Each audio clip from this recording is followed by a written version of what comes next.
Okay, welcome to my talk today covering spreadsheets from Chapter 14 out of the Fluency Snyder textbook.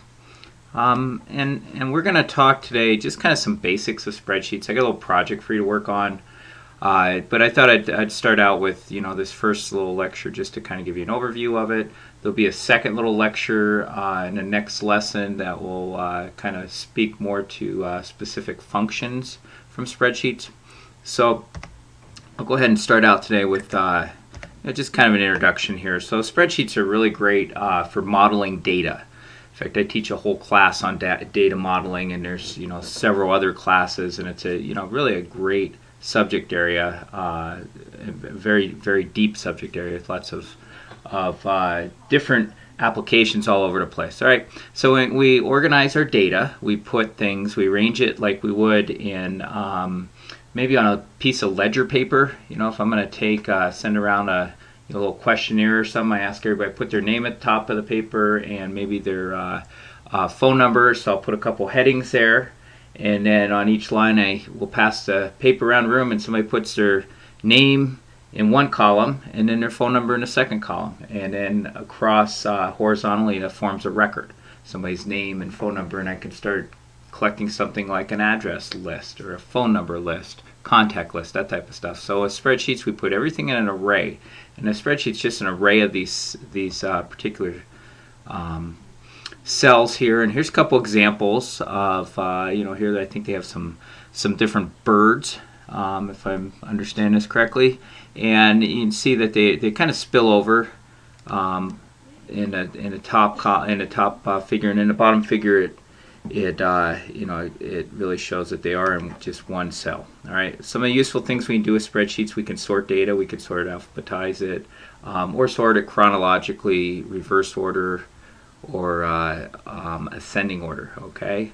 So here's an example again. You look at the top chart here, and you have a list of these animals, and then you go down to the next one, and they've sorted it. Okay. So it's really a great tool for that. We also can, now we start looking at this, now we're starting to quantify our data a little better by putting a heading at the top of each column here. So we got the name, the genus, the species, and again we're starting to organize data. We're starting to model it. All right, and then now we got this third example here, and all these figures are in your textbook. Feel free to crank that open. I do expect you to read it as well, but you'll find here in this particular example, now we're going to start looking at distance and body length. Okay, so now we're going to need to do a little bit more maybe numerical processing, and we can start writing formulas and write a formula spreadsheet. And there's an assumption on my part that you as a student understand a little bit about spreadsheets. You worked with them before, so again, consider this as a review. But we always start a formula with an equal sign. All right. In fact, there's really three types of data that we can put in a cell. All right. One is numeric data. Two is a formula or a function, and we always start a formula or function with an equals. And then three is just text data, which is a combination of letters and words and other identifiers. All right. So here we have at the very bottom of this example here, we're taking whatever's in cell F2. We're going to multiply it by 0.621. All right. So again, here's an example, and for whatever this particular application is, we take cell whatever's in F2. So right here in this, we want to multiply these two values together, the body length and the distance.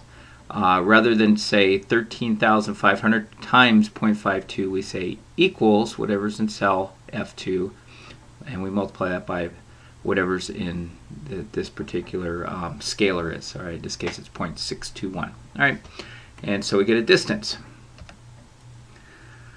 We can also use copy and paste, and there's another term that comes up with spreadsheets known as filling. Okay, so we also can grab I usually call it the fill handle on the lower right hand corner of any spreadsheet, and we can grab that, and it's a more productive methodology for completing a copy and paste operation. All right, so typically you look at our back, we'll just move back up here. The next operation I want to do would be to copy and paste this formula down these cells, and I can click on what's known as the fill indicator as identified in the lower right hand corner here, and I can click and drag that down. And I think you'll find an example here where they've done that. All right, and they either use copy or paste or the fill handle. All right. Some other really important details when we're dealing with spreadsheets is being able to identify the difference between a relative versus an absolute cell reference. Now we really have some other analogies that come from another project we did, and that was when we were doing some stuff with web pages, and we were looking at a relative reference for either a second page or relative reference for an image versus an absolute image or absolute reference. And so it's no different with spreadsheets here. What is kind of important to note is how we signify that, and we use that with the $sign. So in this particular example, if we're talking about cell C4, the column and row are going to change if we do a copy and paste. They're going to increment. All right, and so that's known as a relative reference. Here's an example of the second and third here. They're both examples of mixed references, and I'll come right back to those. But at the bottom here, here's the other example. We talked about relative. Well, here's an absolute reference, and we indicate an absolute reference by putting a $sign in front of the letter and a $sign in front of the number. Okay, so this would be column.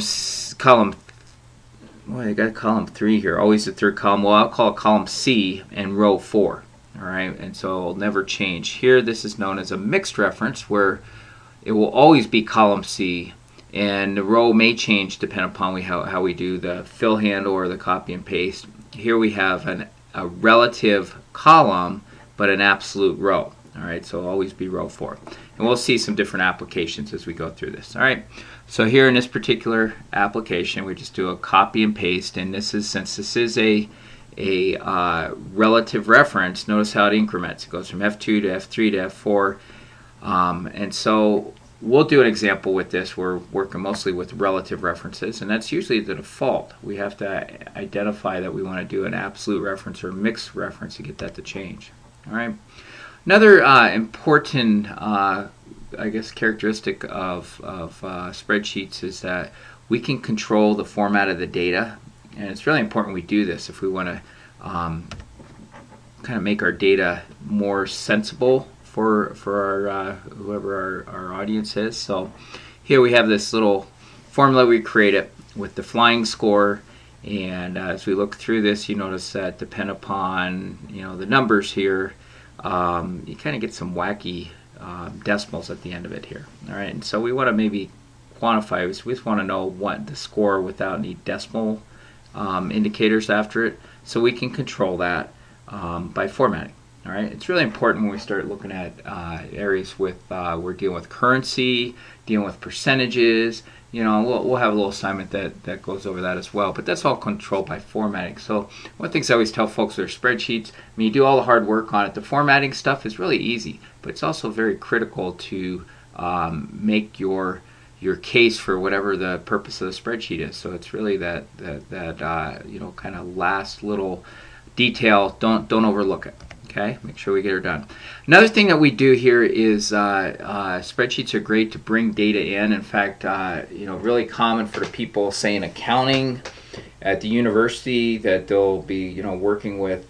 We have this big database system, and we'll cover databases down the road here a little bit. They have this big database system, and they if you're in accounting, you might need just a little bit of information out of that to run a budget report or something along that. So it's really common to export information from a database and then import it into a spreadsheet. Okay, and we can do that in all sorts of different ways. And one way that your textbook shows you is that they grab something from a text file, which we'll do. I'll provide you a text file, and you'll have a little exercise here where you get to work with that. But you also copy and paste things off the web all the time. We know how to create tables now, so we could copy a HTML table from the web and then paste it in a spreadsheet, and then we can start doing some analysis on it. We can start creating a couple formulas and making sense or giving greater meaning to the data. All right, so it's important to know how to import data. And an example here, this is and again, look at this out of your textbook. You probably won't see it very well in these videos, but if you go to figure 14.6, here's a bus schedule. All right, and you can actually pull that bus schedule down by using a copy and paste, and it would copy and paste the table and then bring it into your spreadsheet. All right, and so now you can do whatever customization, or maybe you want to recycle that and put that in another web page, or maybe there's all sorts of different applications we can have for that.